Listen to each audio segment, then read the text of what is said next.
Hello, everyone, and welcome back to Mr. Dark Spectrum. Fairy tales has been a source of storytelling going back as far as the 6th century BC. Tales were told or enacted dramatically rather than written down and handed down from generation to generation.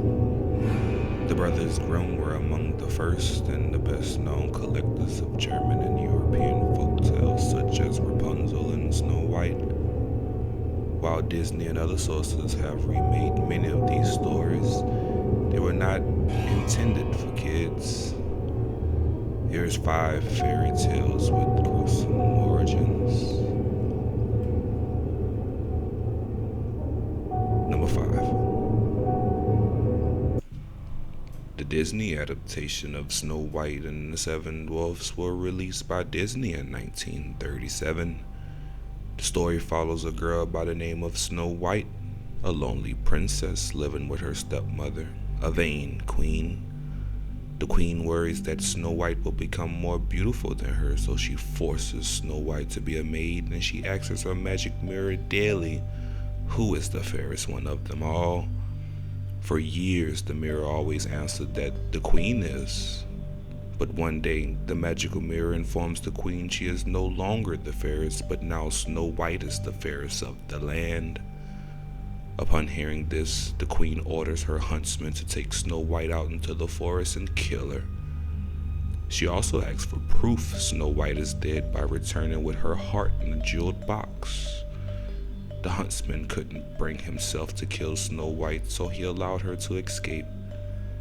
Lost and afraid, woodland creatures who she befriended would lead her to a cottage deep in the woods.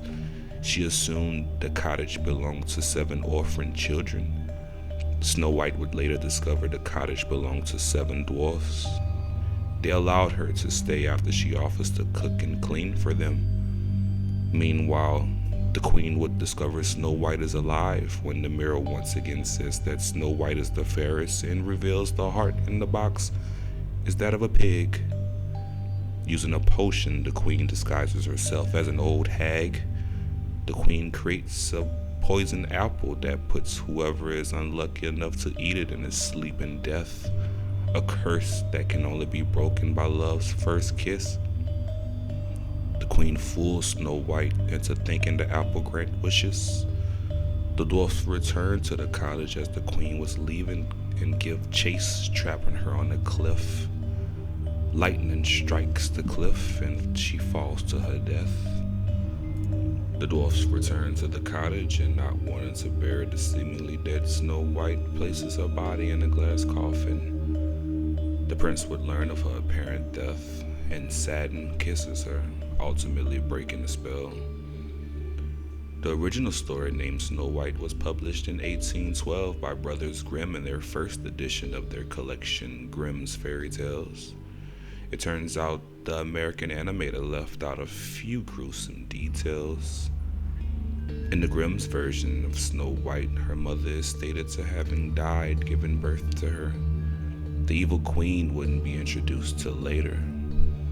Also, instead of the huntsman returning with her heart, he was to return with her lungs and liver, as she believed it would make her immortal. The huntsman returned with the organs of a boar, which she believes is the flesh of Snow White, and eats it promptly. In the Grimm's version of events, the queen tricked Snow White on 3 separate occasions. The first time with a corset, which is so tight she passes out. The second time she sells Snow White a poison comb, causing her to pass out again. The third time is with the signature apple from the Disney movies. Presumed dead, she's placed in a coffin just like the movie. When a prince shows up, he insists on taking her dead body even though he's never met her before. Carrying her coffin, she's jerked from her resting place, which causes her to spit up the apple that's lodged in her throat. She is revived without the influence of the prince's kiss. The queen attends their wedding only to be forced to put on red-hot shoes and dance till she is dead. Number 4. Disney's Cinderella was released in 1950. Cinderella is living a horrible life, having lost both her parents and being forced to work as a maid at a young age. Lady Tremaine, her stepmother, is cruel to her. Additionally, her two stepsisters, Drizella and Anastasia, take advantage of her. Although faced with adversities, Cinderella is a kind and gentle young woman. She is friends with mice and kind to birds that live in and around the home. She protects the small animals from her stepmother's cat Lucifer. A king is frustrated that his son, the prince, is still not married. He and the Grand Duke organize a ball to find a suitable wife, requesting every eligible maiden attend. Lady Tremaine agrees to let Cinderella go if she finds a suitable dress to wear and finish all her chores. Cinderella finds a gown belonging to her deceased mother, and her animal friends refashion the dress while she completes the chores. The dress is destroyed. Heartbroken, she cries in the garden before her fairy godmother appears. She magically transforms objects into much-needed items like a horse, carriage, gown, and glass slippers. As Cinderella is headed to the ball, her fairy godmother informs her the spell would break at the stroke of midnight. The prince rejects every girl till he sees Cinderella, and the two falls in love. As they are about to kiss, the clock chimes midnight, so Cinderella flees, leaving behind a glass slipper. With the glass slipper being the only evidence they have, the king orders every maiden in the kingdom to try it on. Realizing Cinderella is the mysterious girl, Lady Tremaine locks her in the attic. As the Duke arrives and allows the stepsisters to try on the glass slippers, Cinderella animal friends try desperately to steal the key from the stepmother to free her, and they succeed. After the first slipper is deliberately broken, Cinderella presents another, and it fits. As it would turn out, the story of Cinderella is a lot older than what people might know, with origins dating back over 1,000 years. But for now, let's stick to the Grimm's version. The Grimm version of Cinderella was released in 1857, and compared to Disney, it was watered down for various reasons. Cinderella's name was Ashen Patel in the Grimm's version. She received the name Cinderella from her two sisters, who, just like in the Disney adaptation, was cruel and unruly. Also in turn, her father was still alive, as he married soon after Ashen Patel's mother died. After receiving a twig as a gift, it grew into a tree from her tears near her mother's gravesite. The tree itself seems to be the fairy godmother, as it would grant any of Ashen Patel's wishes she asked of it. Instead of a ball to find the prince a wife, a festival was held for 3 days. The tree supplied Ashen Patel with attire. In the Grimm's version, she received gold slippers instead of glass. When she lost one of the slippers at the festival, the stepsisters were asked to put them on. The stepmother would order them to cut off a toe and a heel to fit the slippers. Due to the obvious blood, the prince knew neither were the owners. The story ultimately ends with Ashen Patel and the prince getting married. The sisters attend the wedding only to have both eyes picked out of their head by birds. Number 3. Little Red Riding Hood is a fairy tale that can be traced back to 10th century to several European folk tales, including one from Italy called The False Grandmother. The story revolves around a girl called Little Red Riding Hood. The girl walks through the woods to deliver food to her sickly grandmother. A big bad wolf wants to eat the little girl and the food in the basket. He secretly stalks the little girl before approaching Little Red Riding Hood, who naively tells him where she is going.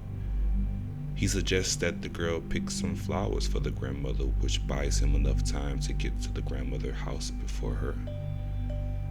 He gains entry in the house by pretending to be her and swallows the grandmother whole. Disguised as the grandmother, he jumps into the bed and waits for Little Red Riding Hood. When she arrives, she noticed grandmother looked odd. Little Red Riding Hood then says, "What a deep voice you have. The better to greet you with, my dear," responds the wolf.